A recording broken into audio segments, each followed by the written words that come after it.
Morning, everyone. It's 10 o'clock now, so I thought we could set off really well and make a start. So I'm really delighted that you could join us today for our first of our climate action webinars in conjunction with Matilda Crane from the Climate Ambassadors Programme financed by the DFE. My name's Rachel Barrett and I'm Head of the Academy Sector Services here at Duncan and Topless.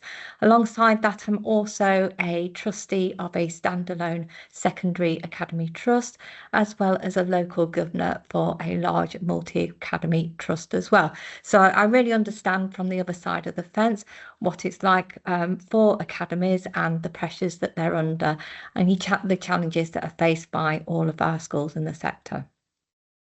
So I wanted to put on the webinar today as we do understand that this does feel like it's yet another task that academies have to add to their already overloaded plates.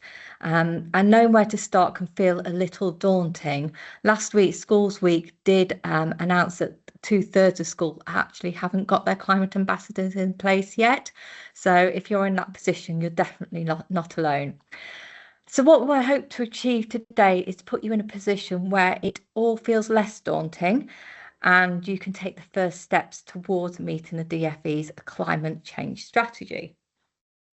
Every individual and every organisation does have a responsibility to consider the climate and sustainability in each action that they take. So I'm also pleased to introduce Sally Ann Hurn, who is Duncan and Topless' own sustainability champion, who leads our efforts to improve our environment and social governance impact. I'll hand over to you then, Sally. Good morning, everybody. Good morning. So as Rachel has said, my name's Sally Ann Hurn and I'm an Assurance Director and the Sustainability Lead here at Duncan and Topless. I also have undertaken the Certified Accountants qualification, the Certificate in Sustainability for Finance, and until recently I also had the role of a governor in a local primary school. So as Rachel said, we really do understand the demands for your time and trying to get that right. So just a little about me. I applied for the role of Sustainability Lead around 2 years ago. So it was advertised to all of the team. Since I've got the role, I've concentrated my time on understanding our carbon footprint. So we've used Ecology as consultants to assist us with this and to engage with the team to understand the path that they believe we should take in relation to sustainability. This year's our business's 100th anniversary and we're looking ahead to ensure our practices are sustainable for the future. We issued our first impact report in March 2024 and the next one is almost ready for issue. And I'm here to talk to you firsthand about the journey that we've been through and the focus that we have. This includes picking sustainable development goals that align with our focus and our values. And also watching the benefits of LED replacements in our offices and four locations that have solar panels on them and watching us reap the benefits of those kind of sustainability drives.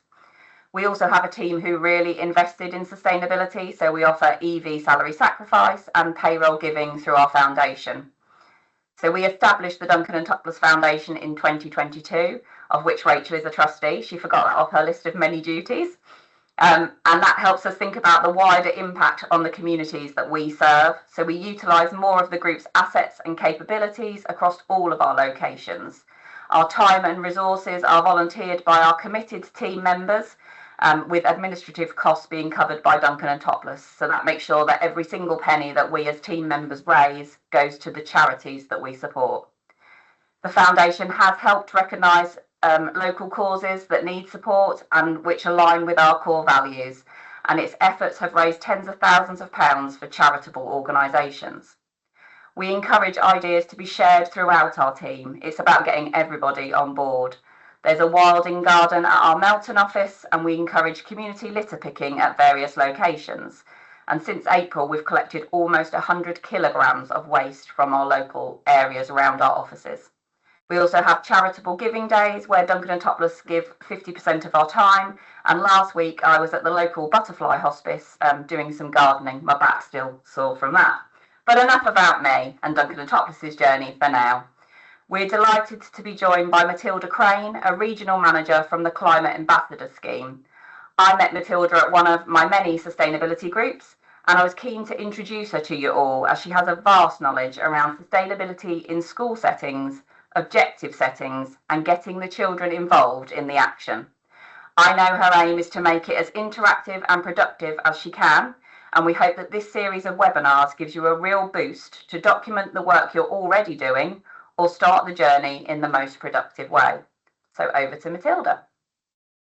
Brilliant. Thanks both. It's lovely to be here this morning. And yes, as Sally's just introduced me, I'm Matilda Crane, and I am the Regional Hub Manager for the East Midlands branch of the Climate Ambassadors Scheme, which I'll share a little bit more about as we go through the rest of this session. I've got some slides to share with you, and we'll work our way through these. Please, if you have questions or comments at any point, do use the question and answer function, and we will do a round of questions at the end of the presentation.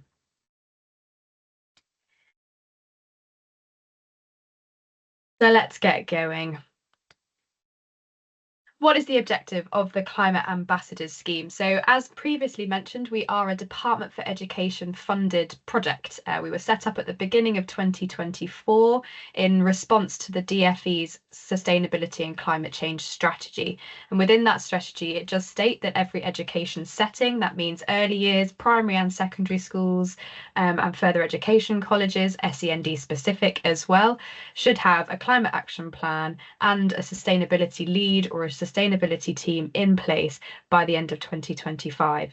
And we know that that is fast approaching, and a lot of settings, trusts, etc. haven't started that journey yet. Please don't see this as a moment to panic. That's absolutely not why we're here. We're here to help you understand what this means and where to find the free support that can help you get on with this work. And that's exactly what the Climate Ambassador Scheme aims to provide. It is free, fully funded support by our volunteer climate ambassadors, and I'll explain a little bit about who those people are at the end of the session. But they are trained up, DBS checked, and here to help you have conversations, put actions in place, build those action plans, get your young people involved from the outset, to do this really impactful work. And climate action plans follow these 4 key areas that you can see on the screen. And this is a direct reflection of the 4 key areas of action that are written into the DfE's sustainability strategy. So decarbonisation, it is what it says. It's all about the carbon footprint of the estate of a setting, but also of us as the users, both the staff and the learners as well, thinking about ways we travel, the resources we use, the food we eat, etc. Adaptive resilience is much more physical state and how that school or nursery or college can withstand the ongoing impacts to climate change. And within that section, we specifically look at the impacts of extreme weather. Flooding and overheating are becoming real issues for our education sector. Climate education and green careers is all about the what we learn, but also the how our young people are learning within their time in education. Are they developing those specific sustainability skills that will enable them to be confident in whatever they go on to achieve in the future? And also linking them up with the real world, what's going on out there in terms of the green sector, roles in sustainability, but also helping them to understand that whatever they want to go and do and get involved with, whatever their passions and interests are, there will be elements of climate and sustainability embedded within all jobs in the future. And then biodiversity is all things nature, not just increasing nature on educational sites, but also increasing nature connectedness. So how do we allow our young people to really interact and experience nature, particularly for those that maybe don't get to experience that outside of an educational setting? Just to let you know, we do work with a number of other organisations on this work. We are aware there is a lot out there, and it can seem quite overwhelming to understand who to go to and where to find that help. But these organisations are ones we work with really, really closely. Nature Park are brilliant. They will help you to do every single part of the biodiversity work, but their resources and programme also help attack some of the other areas of the climate action plans as well, particularly in terms of the climate education. Every activity and resource they have on their website is linked to a part of the national curriculum. Let's Go Zero, and they're not Department for Education funded, they're a charity, and they're primarily a campaign. So we often work with trusts and settings to encourage them to sign up, to get your name on that list, to say, hang on, we care about this. We want to put our names forward to say we're committed to decarbonising and becoming more sustainable by 2030. And that campaign is up and going now. You can sign up to that, but they do also have free support for climate action planning as well. And then sustainability support for education. I'll talk about this one in a little more depth, but this is the online library, if you like, of thousands of verified and quality assured resources and information on climate action and what that means in education. There's also a lot of information about funding and where to find certain funding pots to do this work as well. So why should we all be doing this? What's the point of this session today? Well, we know that our educational settings, they're what we sometimes call the cornerstones of our communities. They're the places where our young people go to learn about the world, but also about themselves and how they fit in to the world. It's about equipping them to be sure of the future. They're figuring out their own passions and where they can give back and interact, preparing them. And I do feel that we've got a moral responsibility to do that as educators.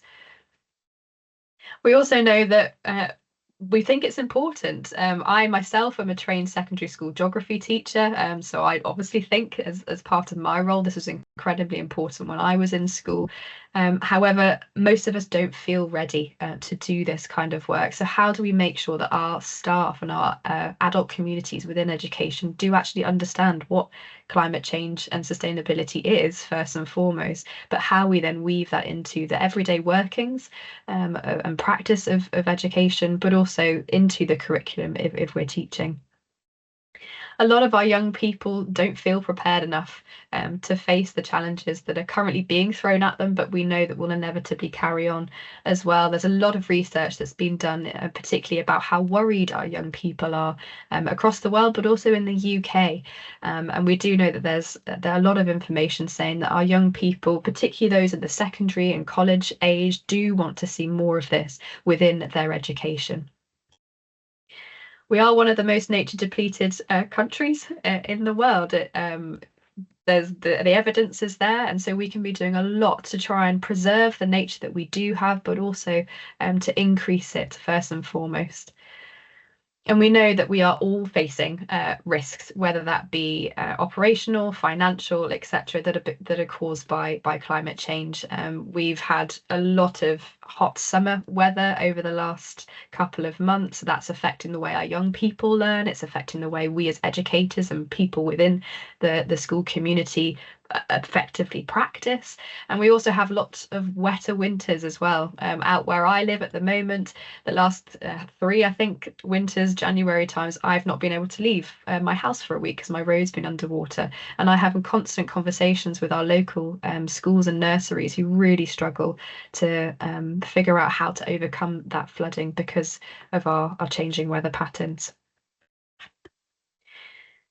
What do they achieve? And I want to say here as well that there's a lot that climate action plans achieve, and some of these things are really, really useful to take back to talk to your colleagues, your communities, your team members about why we should be doing this work. And I've just brought up a lot of the negative side of things, but I do want to make it clear that when we are going in with doing these action plans, particularly when we're talking to the young people about it, we shouldn't be going in with this doom and gloom mindset.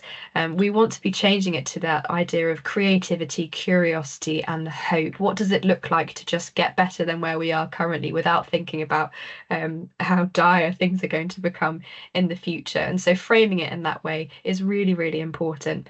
But there are lots of different benefits to this, thinking about the future world for generations, developing resilience, connecting with nature, and ultimately that behavioural change, that shift in mindset. What can we start to put into place in education settings, particularly in early years in primary schools, to help our young people understand that actually this could become the norm? And so when they grow and develop, they're not thinking in those different ways, but their sustainability thinking is embedded within their everyday practice.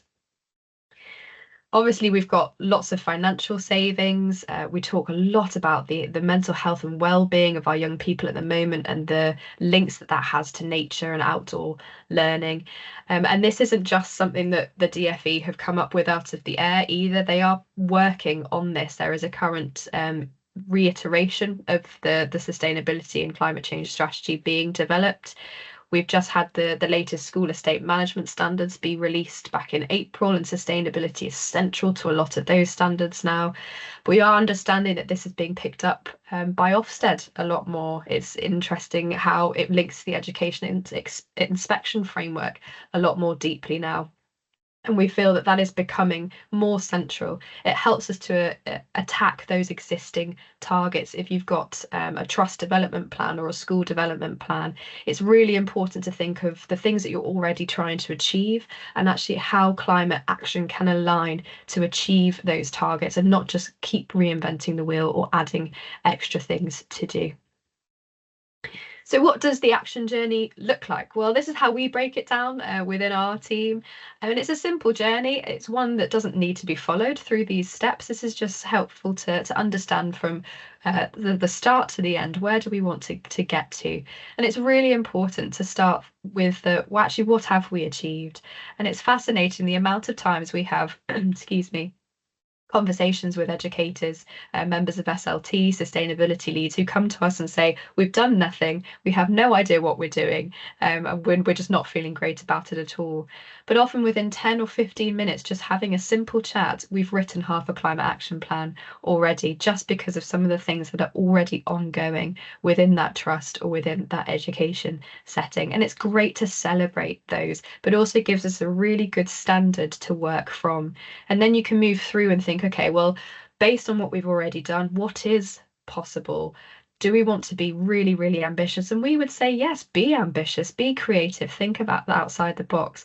And that's a really nice way to bring your young people in as well. And I'll talk a little bit more about this thing called the whole school approach, but I do want to stress how important it is to get your pupil voice, your learner voice in at the earliest possible stage, because this work we are doing for their benefit, first and foremost. Once we've looked at that whole school approach, we then start to think about the actions. What kind of actions can we take? What existing resources, funding, all of those kind of things exist out there to be able to do this work really effectively. We then support to write that climate action plan and go on to deliver it as well. And that can help. This whole journey happens with the support of our climate ambassadors. What does an action plan need? Hopefully this is not too unfamiliar to us, but it's as simple as an action plan is a goal. It's that vision that we set out at the beginning to achieve. And so we need to have that goal. Where are we going? We like to use the acronym of GATOR for this one to help us remember. And so from that goal, we then need to discover, okay, what are we going to do? How are we going to get to where we need to go? What are the actions? Obviously, then we need to think about those things of time, resource, that might be monetary, it might be people time, people power, etc. But how do we look at that in an effective way that is not just meaning it's sat on the shoulders of one person, but this is actually a community responsibility and project to be doing. But then the reporting, making sure that we're actually keeping on top of how things are going, and there are various ways we can help you to do that as well. We do have an action plan template. This isn't given by the Department for Education. We have come up with this ourselves. So it is very much a template. It's there for you to take and pick off the shelf. A climate ambassador can help you work through this as well. And it's just something you can start populating. And when we come to the second workshop that we'll be doing, we'll be using this template, and I'll explain a little bit more about what that looks like. But you can mold this, you can shape it. We've worked with a lot of education settings already who have done just that. They've added their own pictures, logos, vision statements, all kinds of things, and changed it slightly to help it fit them as they best need. So we're just going to work through a couple of steps. I've got 3 steps to help us get going, and this will be really, really useful to have a think about and go away and do before we come back for the second workshop in a bit. And that first step is to build the team. So this is bringing back to what we call the whole school approach, or the whole setting approach. And what does this look like in practice? So it doesn't mean that this is the sole responsibility of your head teacher or your trust CEO, or a member of the geography department in every one of your schools or nurseries or colleges. It's actually about identifying those key stakeholders, those key people that have a lot of different roles, passions, expertise, etc., to come together and do this work. It's so much easier and much more fun as well when you've got a range of different people doing this. And that does include your young people. It might also include the wider community if you've got governors, trustees, parents or PTA associations, etc., or just those that maybe use the school buildings and settings. We've had that on a number of occasions where school halls are let out to people who have actually come back to say, do you know, I'm happy to get involved with this, and that's absolutely brilliant.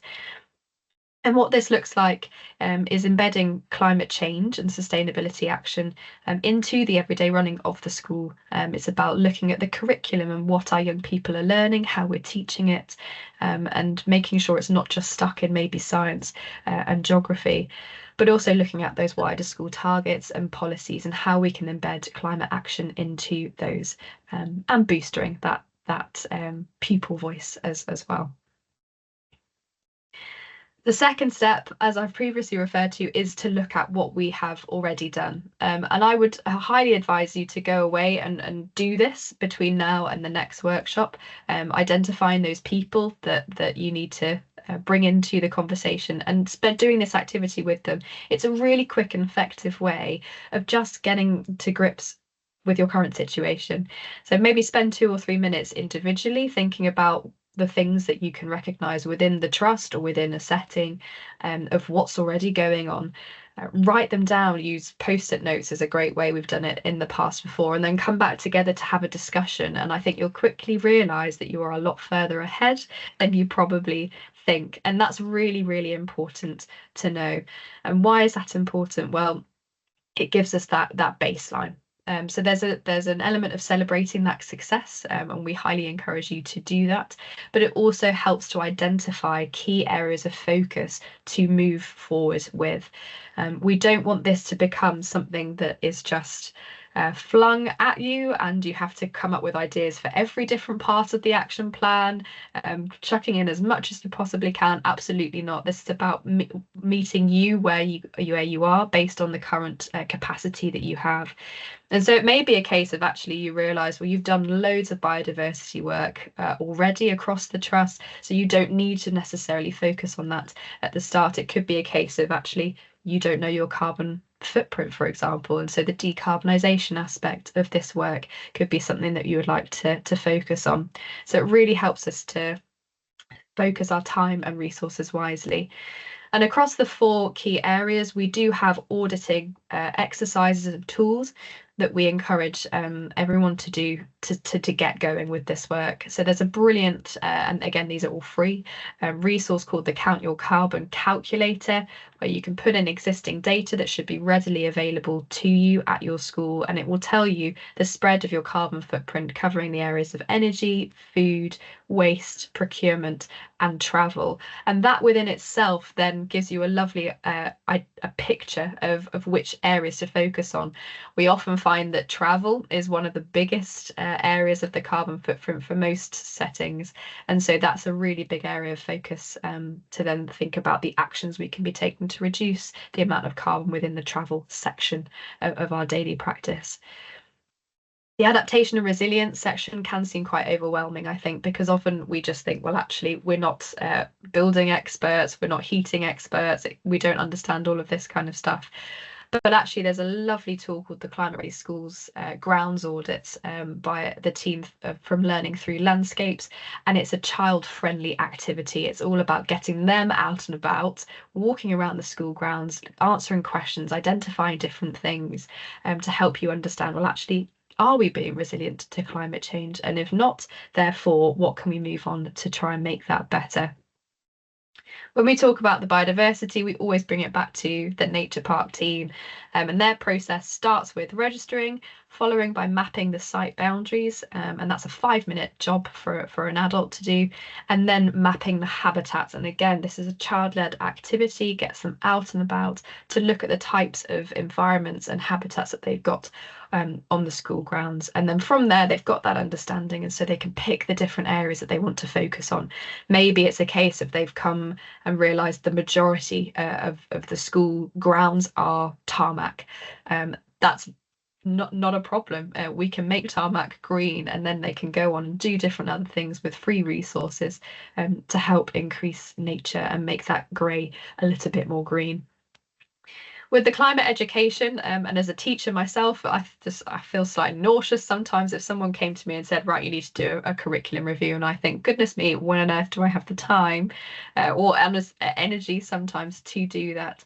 And so you can start with curriculum reviews. There are tools out there, again, to have a look at that. It might be something to encourage course little subject leads to do in a CPD, in a staff meeting, just to have a quick scan through and maybe take the sustainability, the SDGs, Sustainability Development Goals, and have a look at where they fit into the curriculum. But often we find a more effective way to start when you've not got as much time is just to do a bit of an audit of the awareness and understanding that students and staff have of sustainability and climate change currently. And again, there are some great questionnaires, free tools, etc., and you can weave those into lessons and the curriculum as well. And so I would highly encourage you to have a go at doing some of these. When you've identified your team or identified the sustainability lead within your trust or within your setting, get them to start working on these things so that when you come to doing the actual action plan, we know exactly where to focus, and we as the Climate Ambassador team can really help point you in the right directions for those as well. And the final step is about the vision. So often it's helpful to do those baselining bits first to then start to think, actually, what do we want to achieve in terms of the areas we're going to focus on? Maybe it's the trust as a whole, and we've got some visions and things we want to set up there. But it could also be this is important for those individual settings and schools as well. As I said, bring your young people into this part as early as possible. The Nature Park team have got a great visioning exercise that's particularly focused on the outdoor areas, but can be framed in a way to look at the school as a whole. Our climate ambassadors as well are also trained up to come and work with your young people to do what I like to call imagination workshops. And so they can do this through art, through writing, poetry, drama, it really doesn't matter. But getting those young people to think, well, what do we want our school, our college to look like in 10, 20 or even 50 years time?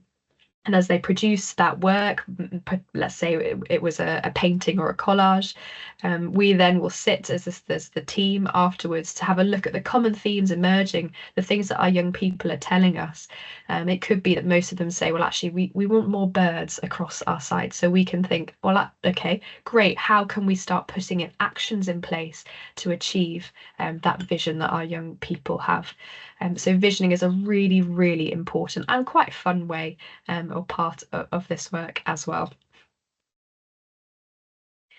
I mentioned previously sustainability support for education, our online one-stop shop, if you like, for all of this kind of stuff. And I just wanted to briefly mention the milestone map, which I will share afterwards, so you'll all have access to it. I think I've zoomed in slightly more here, yes. And so this is often really effective for trust level when we're working at trust levels, looking at climate action across the trust. They very clearly set out different stages of the climate action journey, and they link to lots of different actions with existing resources out and about, so you've got something to follow and help guide you through this process if you need. For some, it's a case of setting the groundwork. So it could be actually we don't know how to set up that sustainability working group. But if you clicked on that first green box, it would take you to some resources to help you do that. And you can work through this plan as well. And we can come in at any stage to have a conversation with you about where you are, the kind of resources that it's suggesting, and then moving on to the next steps as well. So this is just a really nice guiding resource that it is readily, freely available that we will share with you afterwards. So as we've been alluding to, there will be a second workshop coming up in November for whoever it is that's leading on this work. It could be you if you're already in the room, or those people, that team that you go away and identify to come back to. And in that second workshop, we will be drafting your action plans. We'll be running through an example. You can delete out, you can add in. We'll have space to talk, share and learn and really build up those action plans so you can leave that session with a document that's ready to go and work on back in either your trust or in the individual education settings. And I thought I'd give you a little flavour of the types of things that we add into our climate action plans. And these ones are based on the most effective things and the most popular actions that we've been working with settings across the last couple of years. I'm not going to go into detail on them now because I think that will completely take away from what we're going to be doing in November. But I have linked in some of the different resources here, so you'll have access to these slides. And if you want to go away and start thinking about some of the resources or some of the actions that maybe you're thinking about already, you can go and do so. But we choose to focus primarily on 4 or 5 different activities just to get us started with. This doesn't have to be the most beautiful, amazing thing right from the get-go. This is a draft plan. It's a live document that will be reflected on year, that you can keep working towards. And so we've done this with all 4 of the actions. With the biodiversity, it's very simple. It's register at Nature Park, map the site and get them outside looking at the habitats and things like that. But the same with all that we do. And if you've got questions about any of these kind of resources between now and the next session in November, that's absolutely fine. Please let us know and we're happy to help you work through some of those as well. So these are what the action planning workshops look like. They are a one-to-many approach. So we get lots of people all together in the same room to share their thoughts, challenges perhaps, and work through those. It's an opportunity to feed back to us. It's an opportunity for us to learn about what the need is on the ground. But it's really for us to support those sustainability leads or those teams that are leading this work to understand the climate action plans, how to build those action plans effectively for their setting to meet their needs. But it also builds that relationship. And it could be a case that you've got several settings, several schools within your trust that need to be doing this work. And so this next section in November could be a brilliant time for them to come in with essentially nothing, or they may have been able to do their baselining before then, and that would be brilliant. But they will leave that session with a draft action plan to take back to their teams, discuss, bringing in their young people and start to deliver. And that will be done in a nice, succinct and collaborative way. So really do hope that you can either join us in November or go away and identify those people that need to be there as well. And we will be sending out more information about what that looks like. So I just wanted to finish up briefly with a little note on what our ambassadors do. So climate ambassadors are volunteers. They are trained volunteers, often coming from the climate and sustainability sector. They are only able to volunteer as much time as they possibly can. Most of them are full-time working professionals, which is great, particularly when we're linking to the green careers section as well. They love coming into schools and colleges and nurseries just to share a little bit about who they are, what they do and what the big wide world out there looks like. But all of our ambassadors are trained up to help you take those first steps, to have that initial conversation with either you as a trust or with your individual settings to work out, okay, where are we? What do we want to achieve? What can we realistically achieve? And therefore, how can we move forward with developing our action plan and doing that? They're there for guidance, signposting, but also to prompt and challenge with different questions. And we've got loads of ambassadors, particularly across the East Midlands now, who are doing this work and are really enjoying doing it as well. They can help us to build those relationships, particularly if they were working at that trust level, of what it means to do this as a trust, not as individual settings. We've got a number of trusts that we've worked with already, and we've essentially developed a trust action plan, and that trust action plan has been disseminated to every one of the settings within the trust, with the expectation that there is a minimum amount of actions that they need to do. They're all free, they're all quick, they're all easy to do. But they've been collaborating. We've had meetings all together. We've got head teachers in the same room. We've got sustainabilities in the same room, and people are sharing and learning. If it's not gone right in one setting, why is that? Why has it happened effectively in another? And what can we do to share that? And that's what our ambassadors can facilitate as well. So that's really fruitful conversation that happens. And our ambassadors can also contribute, so they can come and help you to work on a specific action or deliver a specific action through your climate action plan. These ambassadors we often like to call our technical ambassadors. So it might be a case of, let's go back to the example of travel. You think we just want to run a travel campaign or do something on active travel, but we're not quite sure how to do that. Well, we can help you to request support from a climate ambassador to help you come in, speak with you to do that specific action and deliver that as we move into that delivery phase of the climate action plans. And as I said, it's all completely free. We're there to fit in with the needs of you. You can request as a climate ambassador now if you want to, but equally I will be running through this in more depth in the second session of how to do that once we've developed our action plans. So what are the next steps? Between now and the 12th of November, it will be great if you could either go away and identify or nominate your sustainability lead or team if you haven't already. And this is the person or the team that will be best placed to attend the next workshop on Wednesday, the 12th of November. And that will be an hour and a half where we'll have a bit more of an interactive discussion. We'll look at some key examples, but primarily we will be focusing on developing that draft action plan so your teams can leave at the end of that session with something tangible that they're confident enough to take back and start getting on with. It's really important to try and consider some of those baselines using the tools that we've referred to and mapping what you've already achieved, so it becomes easier to do that action plan developing work on the 12th of November. But it also gives us a nice period of time to just get going and get that sort of thinking embedded within the sustainability teams.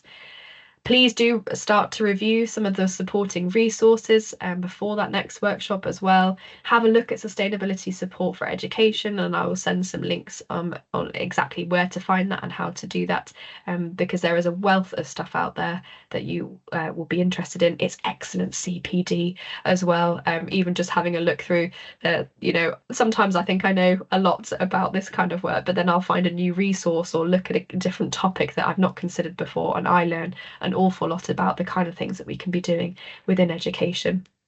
And please do connect with me as well. My email's on the screen here. It would be great to hear from you, which trust you're a part of or which setting you're a part of, just so I've got that for my records. But also to ask me any questions, tell me whether or not you'd like some more support, particularly before that next session in November. I'm very happy to chat with you, speak with you, link you up with a climate ambassador, etc. But I would love to hear from you and how you're getting on with that. I think that's it from me. So hopefully we will have some time for question and answers as well. I'll leave that for just one more second, but I'll also put my email in the chat, so you've all got that access. Brilliant. I think I'm going to hand back to Sally. Excellent. Thank you, Matilda. I knew you'd be brilliant at presenting when we first met, and I think it was the future should be full of creativity, curiosity and hope that inspired me most, that little statement. I'm going to take that one. And I think that's how Matilda certainly made me feel. I think that academies have got lots to do, but if it's broken down and we're basically saying there is assistance available, use the resources that are out there. Some things are free. Matilda's offering her team and the climate ambassadors to help you on this journey. So next stage is questions, and hopefully we'll have some answers for you. We've got a couple in the Q&A, so we'll go for them, but please, there's still time to raise some questions. So just at the top of the webinar, you should be able to see the Q&A, so please drop any questions in there. I've got one for you first though, Matilda. If there's no tick box from the DFE to do this, why should the schools or the settings feel encouraged to take some action? Yeah, great question. And probably the most common question I get when I'm working with trusts or schools in particular. And so we know that there is a clear intent from the DFE to do this work that came out of their strategy in 2022. And they are currently doing, there's a curriculum review going on. There is a review of that strategy, and there will be a new iteration coming out. And I think that the direction that we're heading, that tick box could well come into fruition at some point. And so this is actually, we say, you're getting ahead of the curve. Start now before suddenly something appears and then we all start to panic that we've not done anything again. But we can see that creeping into other things. I mean, I mentioned the estates management standards that came out earlier this year, and how now that sustainability is expected to be delivered within the management of the estates of schools and other settings. There is other guidance out there from the DFE as well, and that will be continue to be reinforced as they look at what we teach in the curriculum, etc. But I also think actually we just have to look at other aspects of education. Why do we do what we do? Things like health and well-being, the mental health of our young people. Some people say we've got a mental health crisis on our hands at the moment, particularly in those that are sort of that later primary or secondary stage. And I do believe that's evident. I believe there's a lot of people with eco anxiety, forget everything else that's going on in the world. And we do have that duty and that opportunity to really support our young people in actually figuring out this world that they live in. It's not an easy place to be a young person at the moment. And so this work that we're doing within the climate space can really help even one young person to just stop, take a step back and breathe a little bit more. And I think that's really, really important as well. So yes, there might not be a tick box yet. It's heading that way, I think. Ofsted are picking it up much more centrally as well, and things like that. And it helps us to attack those existing targets that we inevitably have within education. They will never disappear within education, but this is just another angle to approach that kind of work and make it slightly easier. And also it's quite a fun and creative way to do it as well. It's a step away from policy writing and actually doing something, which I think is really great. Thank you very much. I've got another one, probably Rachel and then probably Matilda to add anything if she's got anything. How much time do you think a sustainability lead will need to allocate to their role?